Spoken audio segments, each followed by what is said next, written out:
जमाने में जब चंकी पांडे का सिक्का चला तो लोग कहते थे कि ये बॉलीवुड का अगला सुपरस्टार है।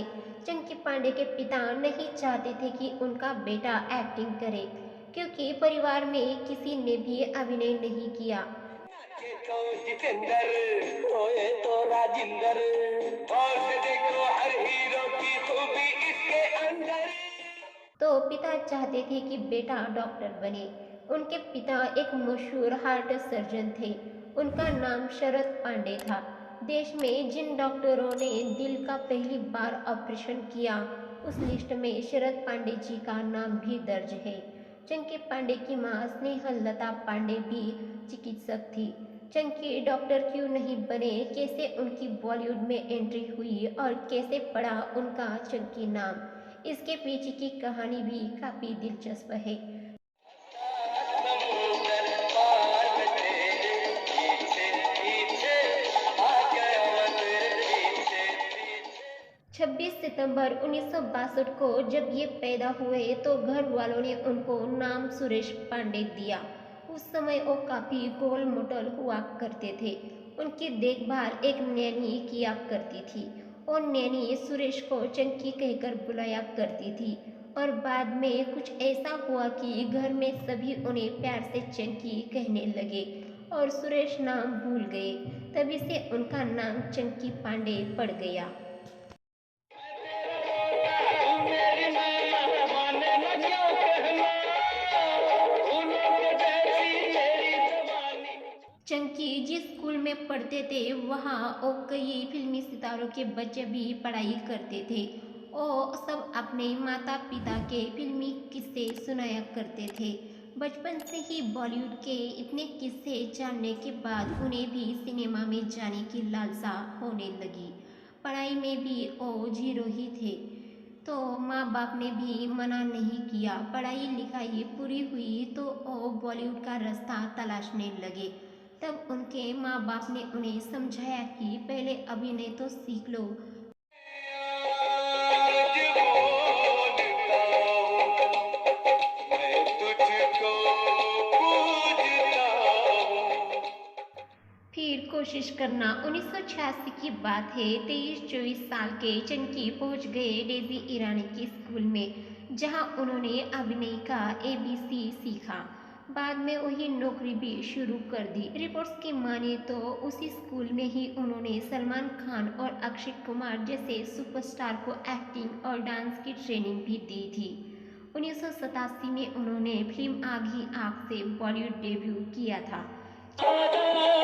किया है प्यार में कभी हम जुदा न होंगे। चंकी पांडे ने पाप की दुनिया, खतरों के खिलाड़ी, जहरीले और आंखें सहित अन्य सुपरहिट फिल्में देकर बॉलीवुड में अपना सिक्का जमाया। उन्होंने साल 1988 की सुपरहिट फिल्म तेजाब में अनिल कपूर के दोस्त का किरदार निभाया, जिसके लिए उन्हें सहायक अभिनेता के लिए फिल्म फेयर अवार्ड से नवाजा गया। ये जहां सो गया, आसमां सो गई है सारी मंजिलें। एक के बाद एक फिल्मों से चंकी के नाम का सिक्का चलने लगा था, लेकिन अब वो फिल्म आनी बाकी थी जिसके बाद लोग उन्हें भविष्य का सुपरस्टार कहने लगे थे। साल 1993 में अभिनेता अनिल धवन के छोटे भाई डेविड धवन और उस समय तक फिल्म मेकिंग में नाम कमाने लगे थे। एक दिन उन्होंने चंकी को बुलाया और बोले कि एक फिल्म बना रहा हूँ, उसमें दो हीरो है, एक हीरो तुम और दूसरे हीरो गोविंदा। फिल्म का नाम था आंखें। रिलीज होते ही फिल्म सिनेमा घरों में छा गई थी। गोविंदा और चंकी की जोड़ी सुपरहिट हो गई थी। इसके बाद वो कामयाबी के शिखर पर पहुंच गए थे।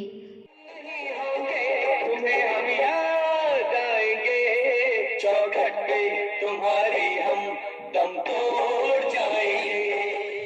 मगर फिर ऐसा क्या हुआ कि चंकी पांडे का जिस अभिनेता में सिनेमा के जानकारों को सुपरस्टार दिखने लगा था, अचानक से ही कहाँ गायब हो गया। कहते हैं कि ज़्यादा घमंड इंसान को बर्बाद कर देता है और ये भी इसी का शिकार हो गए थे।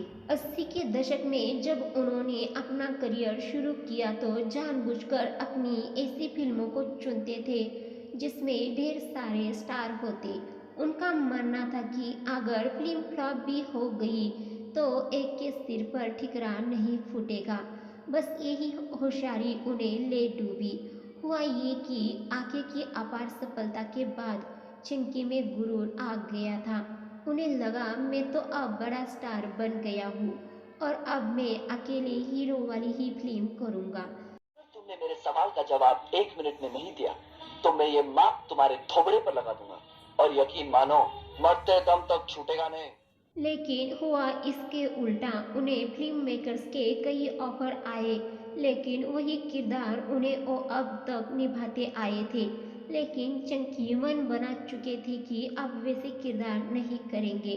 धीरे धीरे मल्टी स्टारर फिल्मों का दौर खत्म हो गया और चंकी के पास से ऑफर भी गायब से होने लगे। काम मिलना बंद हो गया और बॉलीवुड ने उन्हें पूछना छोड़ दिया। करियर ठप होने के वजह से वो काफ़ी डिप्रेशन में चले गए। इसी दौरान उनके एक बांग्लादेशी दोस्त ने उन्हें वहां आने की सलाह दी।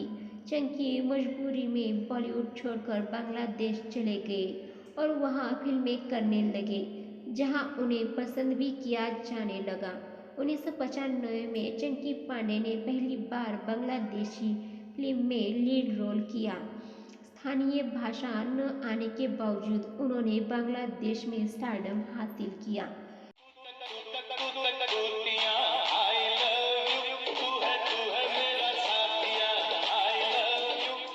चंकी ने बांग्लादेशी सिनेमा में स्वामी केनो आसामी, बेश करोची, प्रेम करोची, मयोरा ए मानुष सहित अन्य हिट फिल्में दी।